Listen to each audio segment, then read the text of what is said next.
Which of the following are correct about cellular respiration?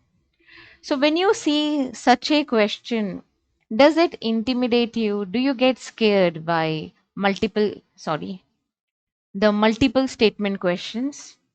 You should not, and just see how I will solve this and how quickly you can solve such questions and arrive at the right answer. So read the first statement.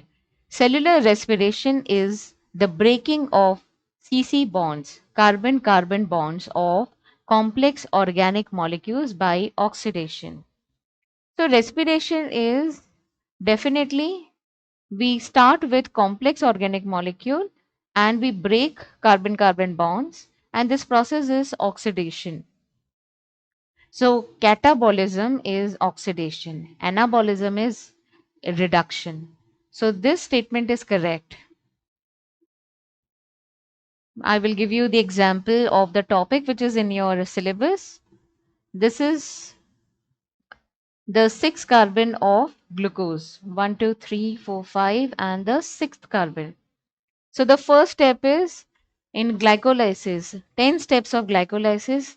Finally, the molecule breaks into 3 carbon molecule, which is pyruvate. So we have 2 pyruvates, right? So breaking of carbon-carbon bond has occurred, and then when it enters in the Krebs cycle, one carbon is lost as CO2 and it forms acetyl coenzyme A. And in the Krebs cycle again, the remaining 2 carbons are oxidized. So finally, all these carbon are oxidized into CO2. So the end result will be 6 CO2.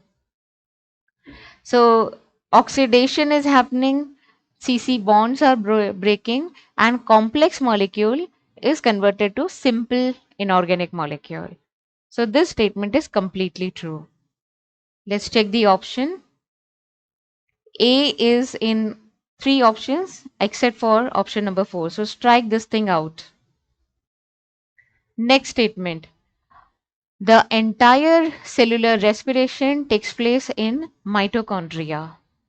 So the steps of the 3 different process are glycolysis and then TCA cycle and finally ETS. So this happens in mitochondria, but glycolysis happens in cytoplasm. So that means this statement is incorrect.